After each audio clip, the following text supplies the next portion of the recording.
నమస్తే, welcome to Ayushman భవ. పిల్లల్లో జ్వరం వచ్చినప్పుడు మూర్ఛ ఎందుకు వస్తుంది? మూర్ఛ వచ్చిన పిల్లలు తీసుకోవాల్సిన జాగ్రత్తలు ఏంటి? జ్వరం వచ్చినప్పుడు మూర్ఛ వస్తే వచ్చే సమస్యలు ఏంటి? మూర్ఛ సమస్యలకు లేటెస్ట్ ట్రీట్మెంట్ మెథడ్స్ గురించి వివరించేందుకు మనతో పాటు ఉన్నారు Yashoda hospitals senior consultant paediatrician neonatologist doctor Srikanth గారు. వారితో మాట్లాడి మరిన్ని విషయాలు తెలుసుకుందాం. నమస్కారం అండి. నమస్కారం. యాక్చువల్గా ఫీవర్లో వచ్చే ఫిట్స్కి సపరేట్గా నేమ్ ఏమైనా ఉందా? ఫీవర్లో ఫిట్స్ ఎందుకు వస్తుంది అసలు? అంటే ఫీవర్తో వచ్చే ఫిట్స్ని ఫెబ్రైల్ సీజర్స్ అంటారండి. ఈ ఫెబ్రైల్ సీజర్స్ యూజువలీ సింపుల్ అన్న ఉంటాయి, లేకుంటే కాంప్లెక్స్ అని ఉంటాయండి. సో సింపుల్ ఫెబ్రైల్ సీజర్స్లో బేసిక్లీ 5 ఇంపార్టెంట్ థింగ్స్ గుర్తుపెట్టుకోవాలి. ఫస్ట్ ఈజ్ ఏజ్ గ్రూప్ అండి. ఏజ్ గ్రూప్ మీకు 5 months నుంచి 5 years వరకే వస్తుంది. దాని తర్వాత మీకు ఫీవర్తో పాటే వస్తుందండి. సో మీకు జ్వరం కంపల్సరీ 100.4 degrees Fahrenheit కంటే ఎక్కువ ఉండాలి. అండ్ నెక్స్ట్ మీకు the most important thing is they should not be any family history of seizures. అంటే మీకు మీ ఫ్యామిలీ మెంబర్స్లో ఎవరికి ఫిట్స్ ఉండకూడదు. యూజువలీ ఉంటుంది కానీ లైక్ కంటిన్యూస్గా ఫిట్స్ ఉండకూడదు. And the next thing is typically within 1 day of ఫీవర్లో ఫిట్స్ వస్తాయండి. సో 24 hours లోపలే ఫిట్స్ వస్తాయి. And the last one is fits వచ్చినా కూడా 10 to 15 minutes మ్యాక్సిమం ఉంటాయండి, దానికంటే ఎక్కువ ఉండవు. సో మీకు ఫెబ్రైల్ సీజర్స్ ఎట్లా ఉంటాయంటే బేసిక్లీ మీకు ఒక క్లినికల్ కేస్ సినారియో ఇస్తానండి. ఫర్ ఎగ్జాంపుల్ ఒక రెండు సంవత్సరాల పిల్లోడు ఉన్నాడు, ఫీవర్ వస్తుంది, మీకు ఒక 4-5 hours హై ఫీవర్, ఇట్లా 102, 103 ఫీవర్ వస్తుందండి. అండ్ దెన్ సడన్గా ఇట్లాగా హీ విల్ లూజ్ కాన్షియస్, అంటే స్పృహ పోతుంది. దాని తర్వాత he will develop clenching of teeth, up rolling of eyeballs, అంటే ఇట్లా పిచ్చిగుడ్లాగా వస్తాయండి. And then he'll start developing GTCS type of convulsions అంటే జనరలైజ్ టోనిక్ అంటే ఇలా అయిపోవడం అండి, క్లోనిక్ అంటే ఇలా అంటాం. ఓకే, సో ఈ జీటీసీఎస్ టైప్ ఆఫ్ కన్వర్జన్స్ వచ్చినాక యూజువలీ ఒక 3 to 4 minutes ఉంటాయండి. మళ్ళీ ఇన్హిబిటరీ న్యూరో ట్రాన్స్మిటర్స్ బ్రెయిన్లో డెవలప్ అవుతాయండి, ఆటోమేటిక్లీ ఫిట్ కంట్రోల్ అయిపోతుంది. సో ఇది సింపుల్ ఫెబ్రైల్ సీజర్స్ అంటారు. అసలు ఫీవర్లో ఎందుకు వస్తుంది డాక్టర్ ఇది? ఫీవర్తోనే వస్తాయి. బేసిక్లీ ఎట్లా ఉంటుందంటే లైక్ ఫిట్స్ బేసిక్లీ ఎట్లా ఉంటుందంటే లైక్ మీకు ఎలక్ట్రికల్ యాక్టివిటీ ఉంటుందమ్మా. ఫర్ ఎగ్జాంపుల్ మీకు ఒక వైర్ ఉంటుంది అనుకోండి, ఆ వైర్ చుట్టూ మీకు ఒక ప్లాస్టిక్ షీట్ ఉంటుంది. అంటే దేనివల్ల అంటే మీకు షాక్ కొట్టకుండా ఉంటుంది. సో అలానే మన నరాల్లో కూడా కొంచెం కరెంట్ వెళ్తూ ఉంటుందండి, ఎలక్ట్రికల్ యాక్టివిటీ ఉంటుంది. సో సడన్గా అబ్నార్మల్ ఎలక్ట్రికల్ యాక్టివిటీ ఉంటే మీకు 2 years కంటే తక్కువ ఉన్న పిల్లల్లో మీకు మైలిన్ షీట్ ఇంకా న్యూరాన్స్ మీద డెవలప్ అవ్వదండి, దట్ ప్రొటెక్టివ్ కోట్. సో అలాంటి టైమ్స్లో మీకు యూజువలీ ఎక్కువ ఫీవర్ వస్తాయి, ఎస్పెషలీ 100.4 వస్తే సడన్గా మీకు స్పైక్ పొటెన్షియల్ సర్జెస్ వస్తాయండి, దాంతో మీకు ఫిట్స్ వస్తాయి. ఓకే, 2 years అని చెప్పారు కదా, 3 years తర్వాత వస్తే జెనెటిక్ ప్రాబ్లమ్స్ ఉన్నట్ట, ఎలా చూసుకోవాలి దాన్ని? జెనెటిక్ ప్రాబ్లం ఉండకపోవచ్చు అండి. లైక్ ఎట్లా ఉంటుందంటే లైక్ మీకు ఒక 10 to 20% యూజువలీ మీకు ఏదో ఒక ఫ్యామిలీ మెంబర్లో ఫిట్స్ ఉంటాయి. అంటే ఇంకా మేము అంటే ఈ పలాన్ జీన్ మీకు ఫిట్స్ కోసం సంబంధం ఉందని ఇంకా స్టడీస్లో లేదండి, కానీ అది ఇంకా స్టడీస్లో ఉంది. కానీ యూజువలీ మనకి ఫ్యామిలీ మెంబర్స్లో అట్లీస్ట్ ఒక 10 to 20% మందికి ఏదో ఒకటి, usually first generation relatives like siblings లేకుంటే మన ఓన్ పేరెంట్స్ అన్న వాళ్ళకి యూజువలీ ఫిట్స్ వచ్చే అవకాశం ఏదో ఒక హిస్టరీ అయితే ఉంటుంది. ఇప్పుడు పిల్లల్లో మీరు ఆ సింటమ్స్ చెప్పారు, ఇలా అయిపోతారు అంటే పేరెంట్స్ అది చూసి తట్టుకోలేరు, అంటే ఏంటో అని టెన్షన్ పడిపోతారు. అప్పుడు ఏం చేయాలి ఇమీడియట్గా? సో ఫిట్స్ ఎట్లా వస్తాయి అంటే లైక్ వన్స్ ద చైల్డ్ ఇట్లా పడిపోతారండి. So most important thing first is మీరు చైల్డ్ని, ఎందుకంటే స్ట్రైట్ పడుకోపెడితే ఆస్పిరేషన్ అవ్వచ్చండి. సో ఆస్పిరేషన్ అంటే మన ఓన్ నీరు మన ఊపిరితిత్తులో వెళ్ళిపోతే మనకి మళ్ళీ సడన్గా శ్వాసలో ఇబ్బంది రావచ్చు. అండ్ ఇట్లా ఏదైనా టైట్ క్లోదింగ్ ఉంటే లూజ్ చేసేయాలండి first. And most important is position. So position should be to side అండి. సో సైడ్ కొంటే ఆటోమేటిక్లీ ఏమైనా సెక్రీషన్స్ పూల్ అవుట్ అవుతే ఆటోమేటిక్లీ మౌత్ నుంచి పడిపోతే కిందకి. అండ్ దెన్ చాలామంది ముందు ఏమనుకుంటారంటే ఎర్తింగ్ కోసం ఇలా మెటల్ ఆబ్జెక్ట్స్ తీసుకొని చేతిలో పెట్టుకోవాలి, ఇట్లాంటివన్నీ రాంగ్ అండి. That is not going to do anything. Only thing is అప్పుడప్పుడు మెటీరియల్ ఆబ్జెక్ట్ షార్ప్ ఉంటే అండి గట్టిగా పట్టుకొని ఉంటారు, ఆ టైంలో ఇట్లా కట్ అయ్యి బ్లీడింగ్ కూడా అవ్వచ్చు అండి. So mainly is position and then weight అండి. యూజువలీ మీకు 3 to 5 minutesలో ఫిట్స్ దానికే వెళ్ళిపోతాయి. దానికే వెళ్ళకుంటే మీకు any ultra short acting anti convulsant like midazolam sprays అని దొరుకుతాయండి. Just have to put and spray one side in this side and one side in this side అండి. యూజువలీ ఆ ఫిట్ అబాట్ అయిపోతుంది. ఒకటేసారి వస్తుందా డాక్టర్, లేకపోతే 2-3 times వచ్చే chances ఉంటాయా? అంటే ఒకటేసారి లైఫ్లో వచ్చే అవకాశం ఏమి ఉండదండి. ఇప్పుడు ఫీవర్ వచ్చింది, ఈ రోజు ఫిట్స్ వచ్చింది, ఈ టైంలో ఒక 1 hour తర్వాత మళ్ళీ రావడం, 2 hours తర్వాత రావడం, అలా ఉంటుందా సార్? 2 hours రాదండి. లైక్ ఎట్లా ఉంటుందంటే లైక్ ఫర్ ఎగ్జాంపుల్ మీకు 1 time ఫిట్ వచ్చింది అనుకోండి, మీకు ప్రాబ్లమ్ విత్ దిస్ 1 diseases మీకు రిపీట్ అయ్యే అవకాశం ఎక్కువ ఉందండి. It's close to 40%. So immediately కూడా రావచ్చు, తర్వాత కూడా రావచ్చు. సో బేసిక్లీ మీరు ఫీవర్ కంట్రోల్ చేస్తే ఆటోమేటిక్లీ ఫిట్స్ కూడా కంట్రోల్ అవుతాయి. ఓకే, ఇంకొకసారి ఫీవర్ వచ్చినప్పుడు ఎలాంటి జాగ్రత్తలు తీసుకోవాలి? ఒకసారి ఫిట్స్ వచ్చింది, నెక్స్ట్ టైం ఫీవర్ వచ్చినప్పుడు మీకు normally first temperature thermometer check చేయాలండి.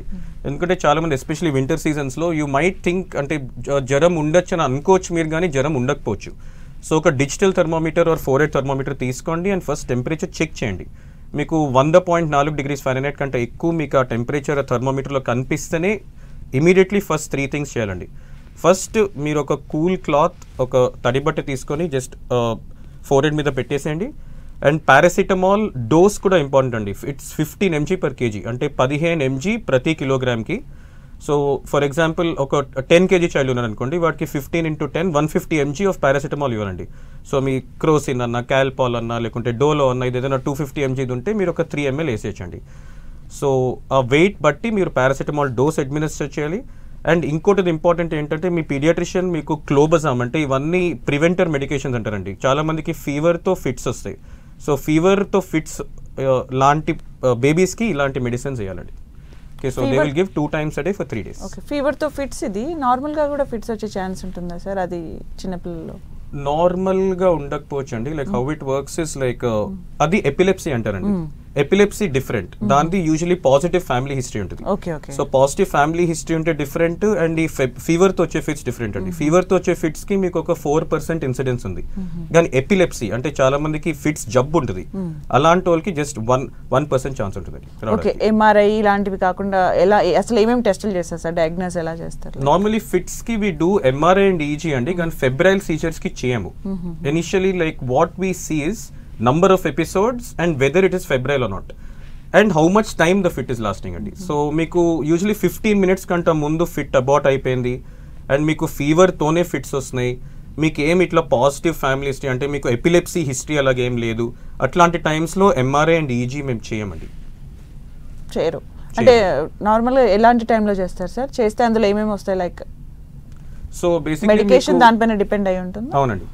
సో ఎట్లా ఉంటుందంటే లైక్ బేసిక్లీ చెప్పాను కదండి, మీకు ultra short acting anticonvulsants, then medium acting anticonvulsants and long term acting anticonvulsants. So ultra short acting అంటే మనకు మిడాజోలం, లోరెజెపామ్, డైజెపామ్ ఇవన్నీ వస్తాయండి. Basically they're administered as rectal suppositories or IV medications, intramuscular medications or through intranasal route.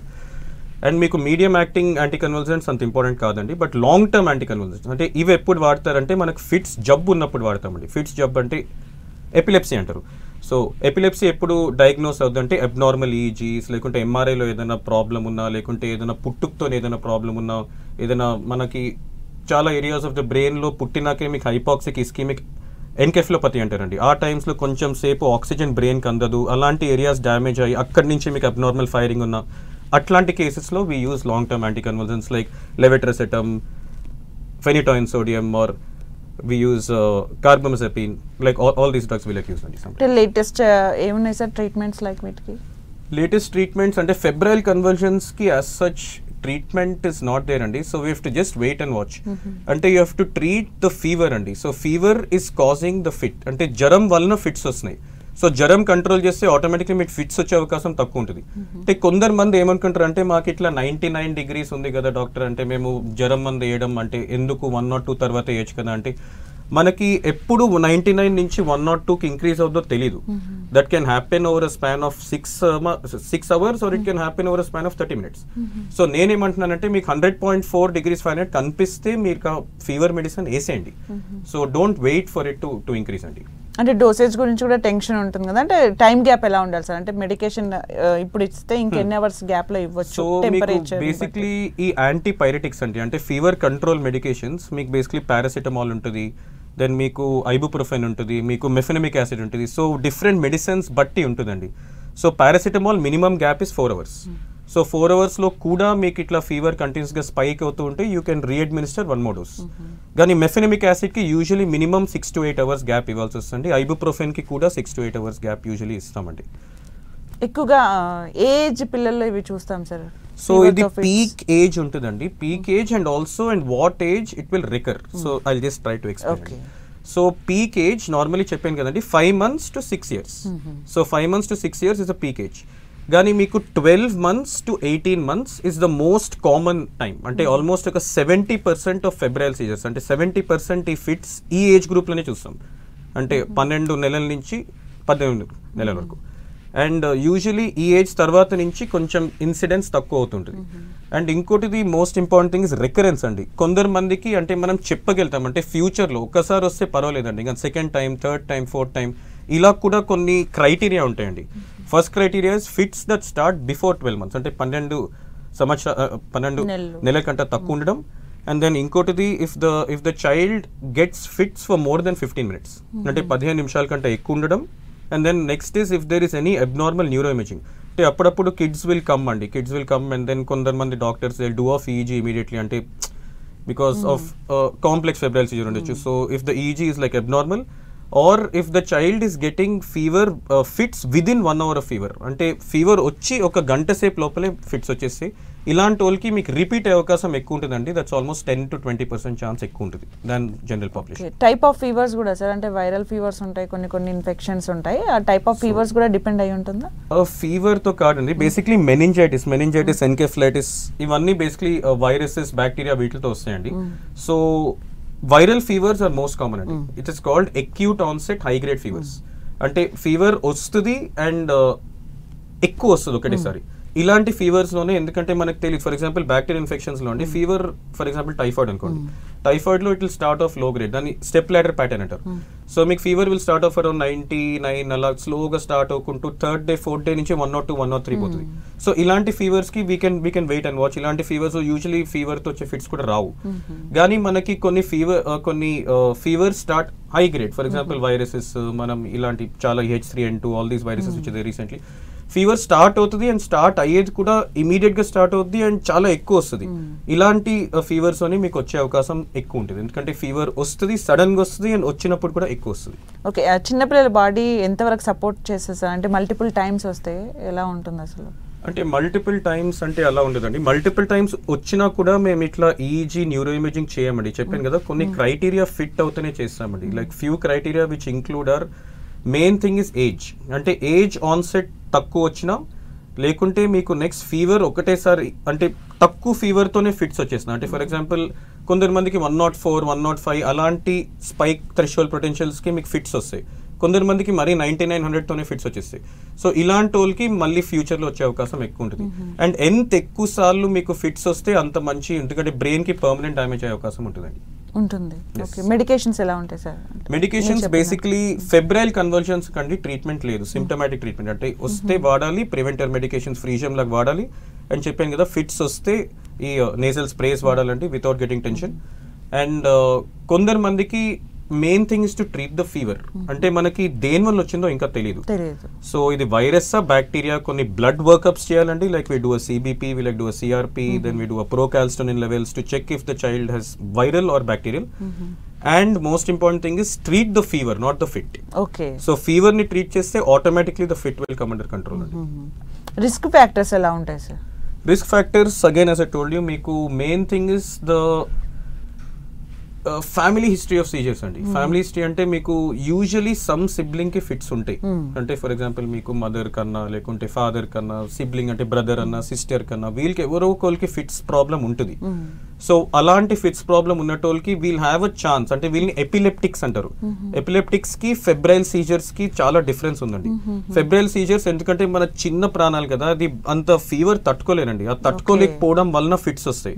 ఇది normal, అంటే body setting చేసుకునే process అని అనుకోవచ్చా దాన్ని? బాడీ సెట్టింగ్ కూడా కాదండి, బేసిక్లీ ఇది abnormal electrical activity in the neurons అంటారండి. అబ్నార్మల్ ఎలక్ట్రికల్ యాక్టివిటీ అంటే మీకు ఈ కరెంట్ ఫ్లోది అప్పుడప్పుడు మీకు ఎట్లా ఎక్స్ప్లెయిన్ చేయాలి, ఫర్ ఎగ్జాంపుల్ షార్ట్ సర్క్యూట్ విన్నారు కదా, షార్ట్ సర్క్యూట్ అంటే ఒక చిన్న వైర్ కూడా ఎక్కడో అటు ఇటు అవుతే మొత్తం ఫేజ్ అంతా వెళ్ళిపోతుంది.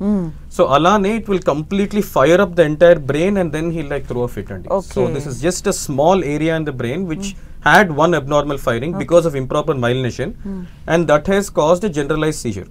అంటే focal followed by generalized అలా ఉంటుందండి.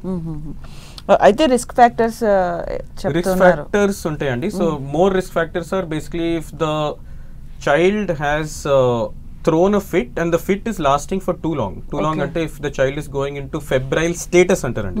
Status epilepticus అంటే if the child is throwing fits continuously for more than 30 minutes. And one more important thing is if the child is not responding to medicines.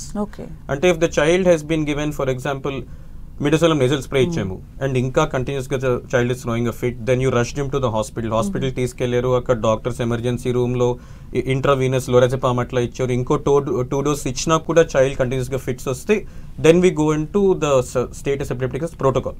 So అలాంటి children ని usually admit చేస్తామండి. Okay, అలాగే ఒకసారి fits వచ్చినా, ఫీవర్లో fits వచ్చినా వాళ్ళ school performance వాటిపైన ఎఫెక్ట్ ఉంటుందా sir? School performance usually febrile seizures లో స్కూల్ పర్ఫార్మెన్స్ మీకు అంత ఎఫెక్ట్ అవ్వదండి. Usually there is not much affection.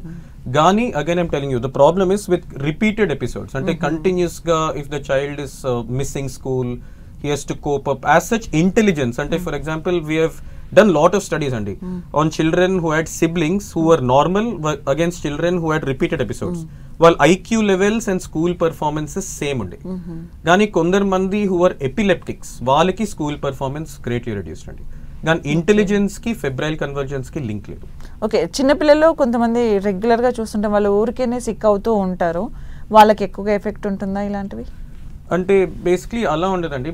ఇప్పుడు మీకు కొత్తగా for example nowadays 90% of all infections that we're seeing is flu అండి, ఇన్ఫ్లుయెన్జా. సో ఇన్ఫ్లుయెన్జాకి దేర్ ఇస్ అ వ్యాక్సిన్. అంటే చాలా మందికి తెలియదు ఎందుకంటే గవర్నమెంట్ లో ఇవ్వరు.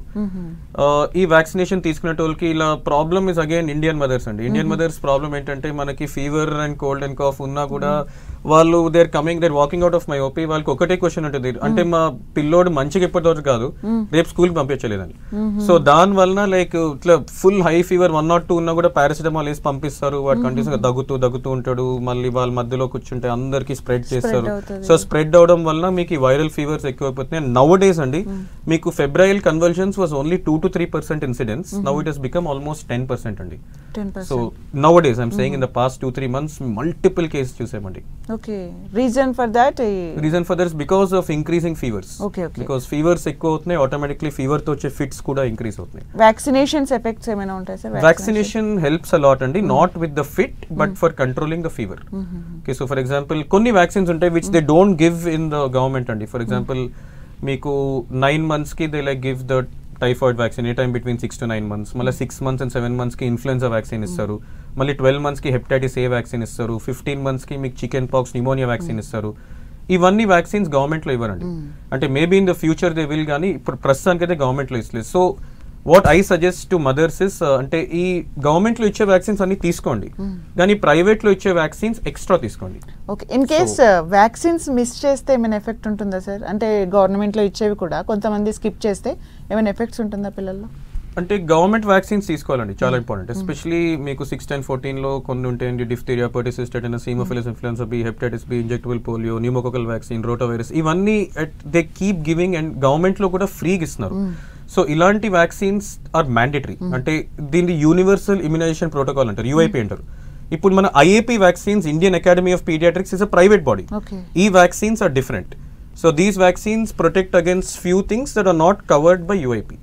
So I suggest first UIP తీసుకోండి, దాని తర్వాత ఐఏపీలో ఎక్స్ట్రా వ్యాక్సిన్స్ తీసుకోండి. ఇస్ దేర్ ఎనీ ఛాన్స్ వాళ్ళు ఏదైనా స్కిప్ చేశారు అంటే ఏజ్ గ్రూప్ లో ఎఫెక్ట్ పడే ఛాన్స్ ఉంటుంది any of the vaccine?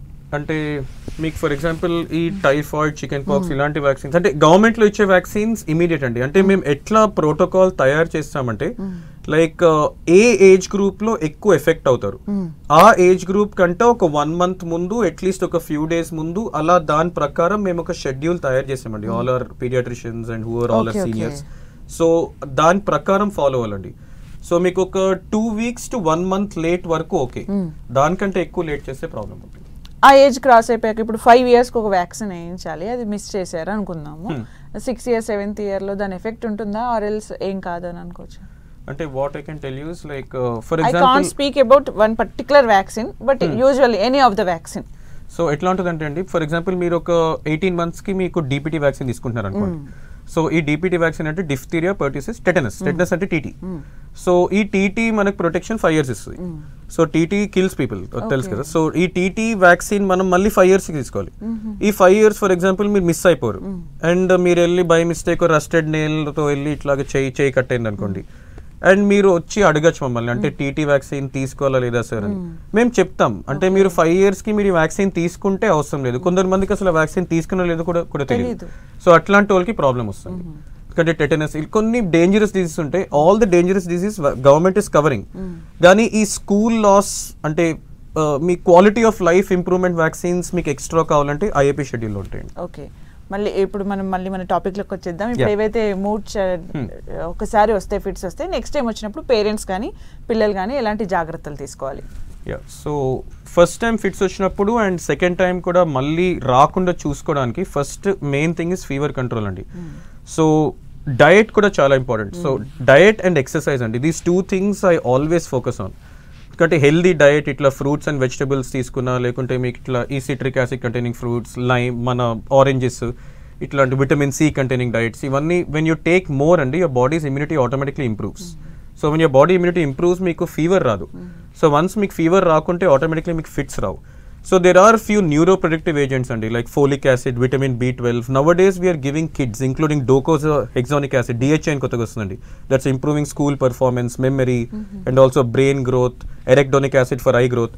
Ilantivanni nowadays supplements chala unnayandi, which are included inside the multivitamins. So multivitamins, I suggest you take a supplement every day. Okay. And also itlaga fevers raakunda you can take good immunity boosting foods as well as do regular exercise. Okay. So nowadays exercise meeku malnutrition undandi kotta concept. Before it was only undernutrition. Ante ee African countries lo kondaru mandi thin children untaru. ఇప్పుడు India లాంటి కంట్రీలో there is over nutrition also. There are fat kids. Fat kids also fall sick more frequently. So they are also prone to more fevers and indirectly more prone to febrile seizures. Physical activities అన్నారు, చిన్న పిల్లల్లోనే start చేయొచ్చా sir? అంటే ఏ age నుంచి start చేయొచ్చు? అంటే it depends. It starts as early as 3 to 4 years అండి. Okay. So కొందరు మంది ఏమవుతుందంటే నవడేస్ మన డిజిటల్ వరల్డ్ లో everybody is iPad worm or phone worm. So that human touch, physical activity తక్కువ అయిపోతుందండి. So what you have to do is you have to send your kids outside. Try to minimise screen time to 45 minutes అండి. 45 minutes upper limit, upper most limit 1 hour. 1 hour కంటే ఎక్కువ అయితే ఇవ్వకండి. Okay, out of the topic అయినప్పటికీ కూడా నేను అడగాలనుకుంటున్నా, చిన్న పిల్లల్లో కూడా ఈ మధ్య హార్ట్ స్ట్రోక్స్ చూస్తూ ఉన్నాం.